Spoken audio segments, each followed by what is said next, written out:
That is the hope and the battle for our kids. And we can win this. You can win this. And your kids will not only have that victory, but they will be the ones who have built a more hopeful future for their lives, the very kind that you're wanting, praying for, hoping for. And it's not just by protecting them from all those things that we feel and fear. It's by empowering them. That's how we win.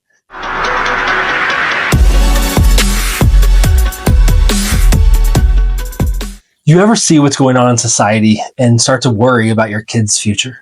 Do you sometimes feel fearful about the next insane political agenda that threatens your freedom or your say with your kids? And if you could do one thing to help flip the script and bring about change in the right direction, you would do it, right? If so, then you're the missing link to make that happen. Not politics, not school. You. How cool is that? You hold the keys, and we want to remind you how. We know the world and evil is constantly trying to wear us down, trying to get us to just survive in the world. But that's not who you are as parents. They know that you're the most threatening, link to evil's agenda. And their goal is to make you play defense and just to go into protection mode over our kids. And it's certainly not who your kids are either. So we want to give you 3 principles to help you start to flip the script. There's a powerful quote we want to share with you that is both one of the best and one of the worst things I've ever heard.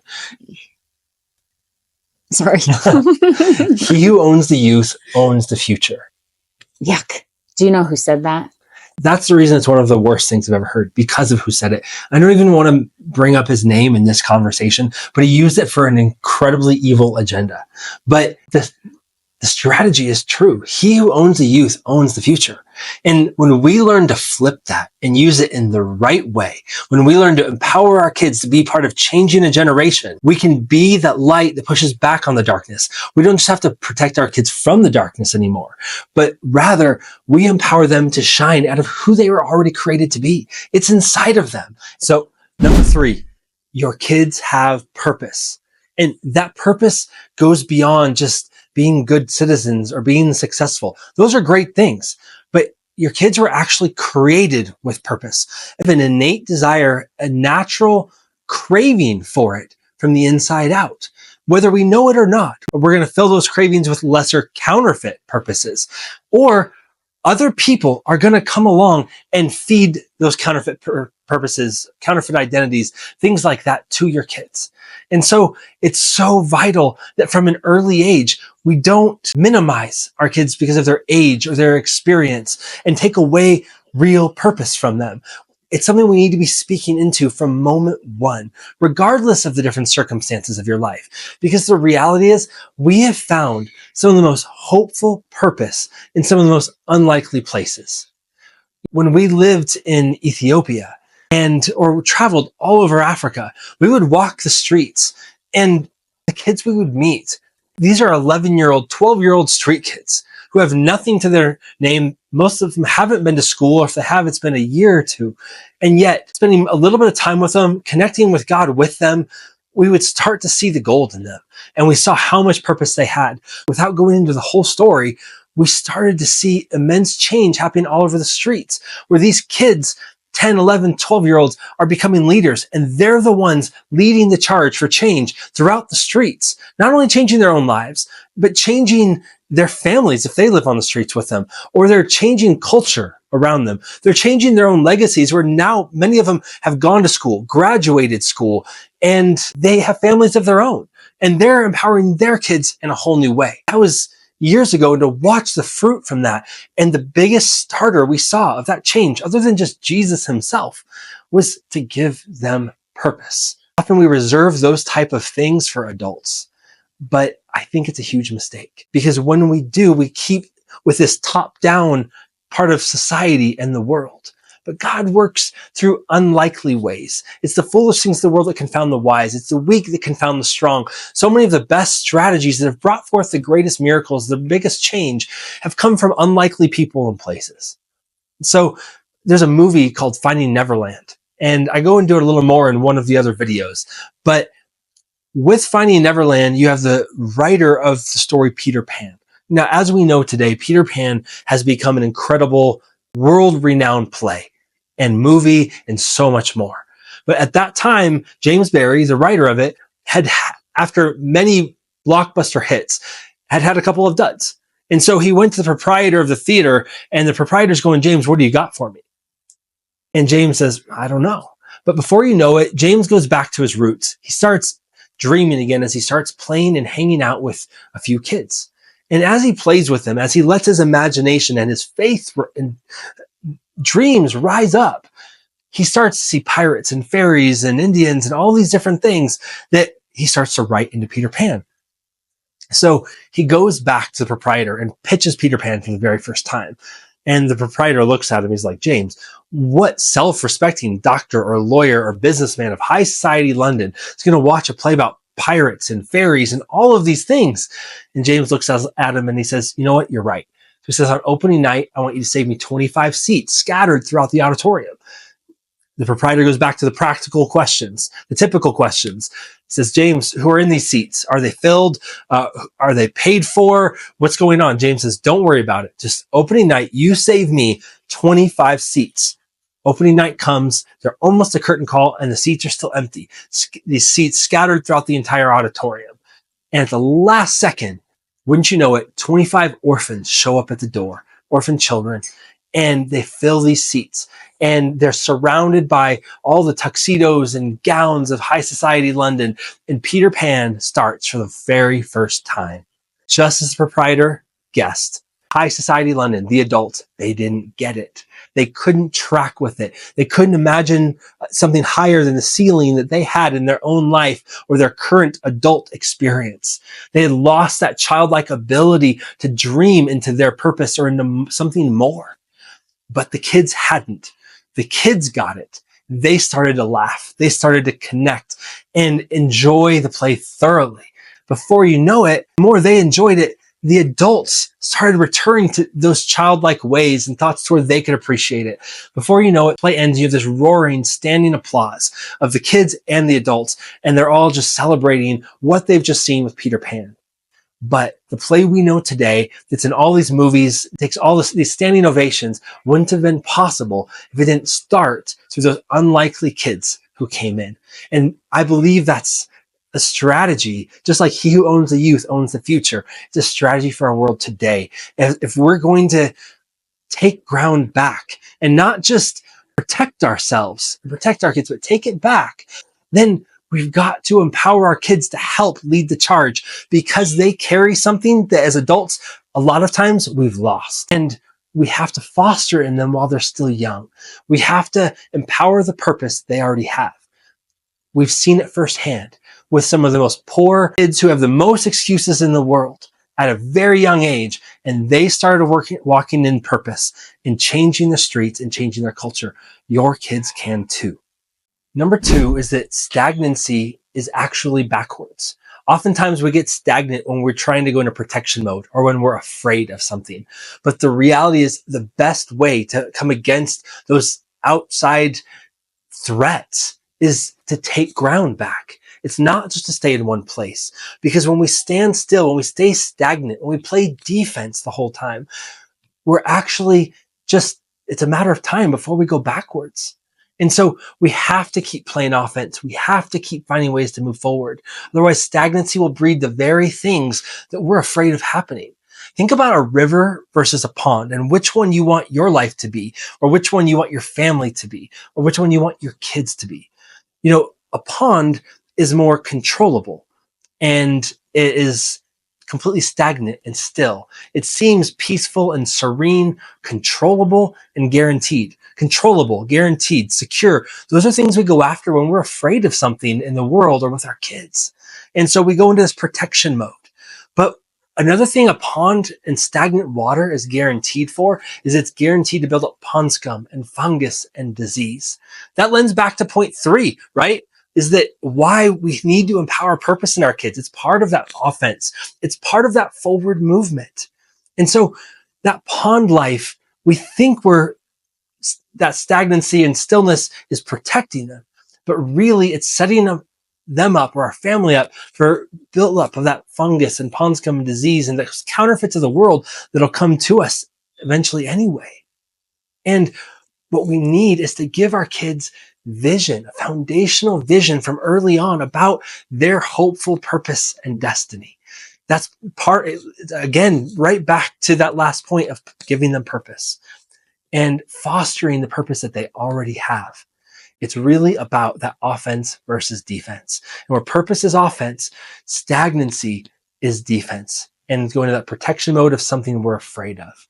And so, I told you about the street kids we worked with in Ethiopia. And one time we all got together and we played this incredible version of freeze tag that I'll never forget. And it speaks to this so well. There was almost 40 of them at the time, and they hadn't played freeze tag before. If they tag you, you have to stand still, stagnant or frozen in one spot.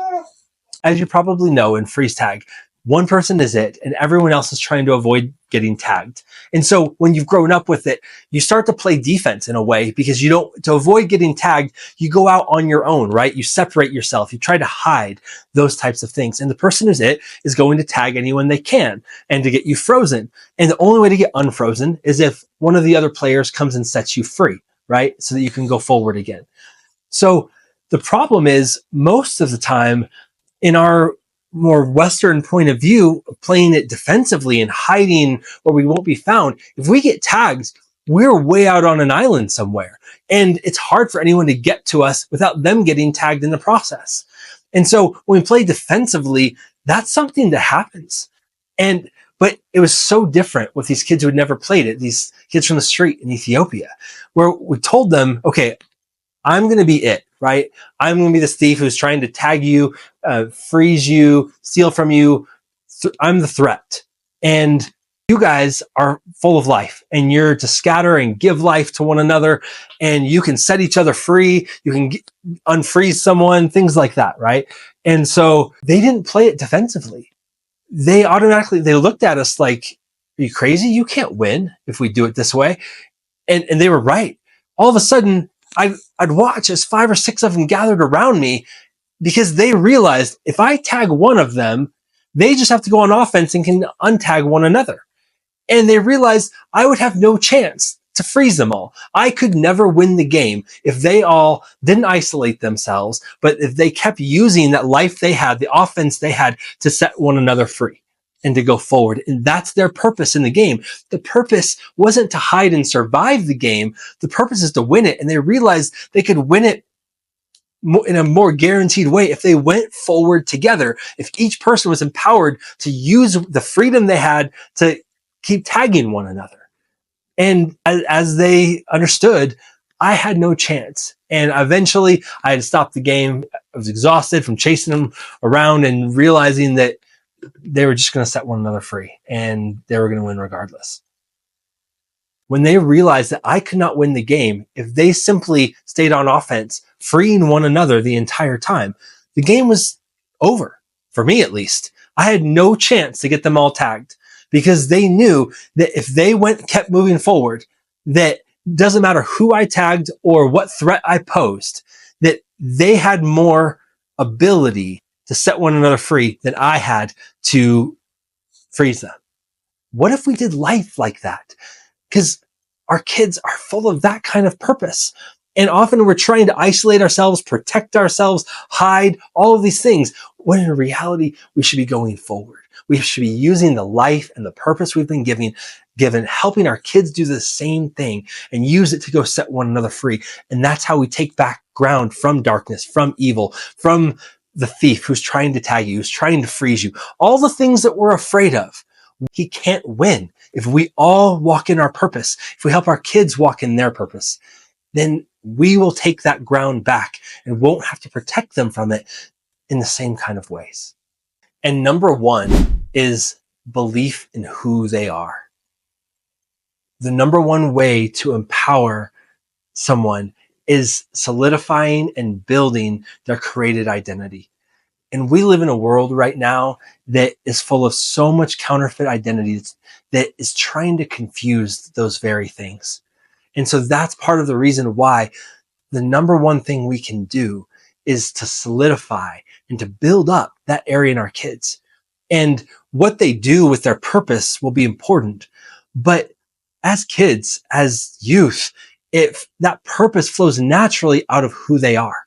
They haven't gotten it all confused yet and started getting their identity out of what they do. We have the chance at those early stages to build them up the right way, to set that foundation.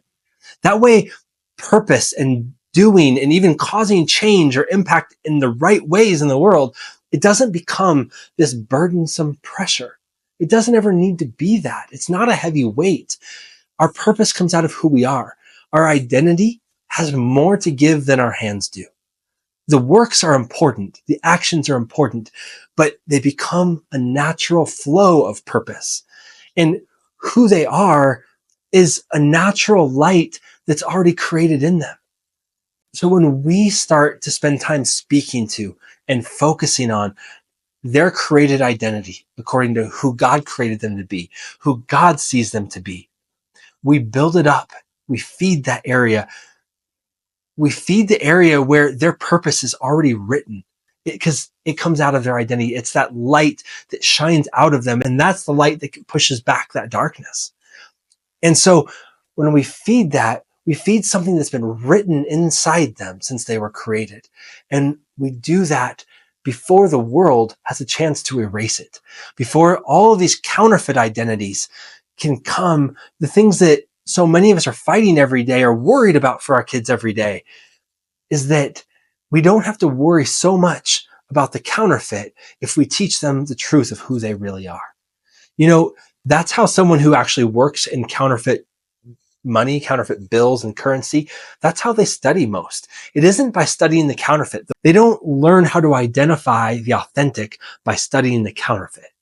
They learn to identify the truth, the authentic bills, the authentic currency by studying the real thing. And so it's the best thing we can do for our kids as well, is we don't just focus on all of the wrong things and what not to do and protect them from it. But what we do is we focus on believing in that plumb line of who they are and who they were created to be, what God says about them, what we as their parents say about them, and we build and solidify that place. When we do it, not only is it the best way to protect them from the evil and other agendas of the world, but it's the best way to just stoke that flame in them. It's the best way to allow the light that they naturally carry to come out, to be part of that purpose, and to let them be part of this generation of light that will impact the world and that will literally change this generation. That's how we do this as parents, is we empower our kids. We empower them with the purpose they already have. We empower them to go forward, and we do that with them, where we're not building these stagnant lives, but we're building lives of purpose, going on offense, of using what we have in our hands to give life to others. And most of all, we focus on who they were created to be. And we believe in that spot. We speak life to that spot so that if we believe in it, if they know how much we believe in who they are, not just what they do, not just what they prove to us, but who they are, then they will never have to doubt that in their lives. And that light can shine freely and brightly. Again, if that's you, please comment and you want this for your kids. If you want to pray and believe this way with us, put your kids, if you're comfortable with it, put your kids' initials in the comments. Let us pray for them with you. Let us believe for them with you. And please share this with others who might be ready to empower their kids as well, because that's really the goal, is we want to empower a generation. Just like that quote said, he who owns the youth owns the future. And through these principles, through purpose, through going forward on offense and believing in who they were created to be, that's how we can own the generation, empower the generation that we've been entrusted with as our kids. And we can see the very change we're hoping for. That's how we see hope overcome the battle. Please share it. Please like and subscribe, and look forward to talking with you again.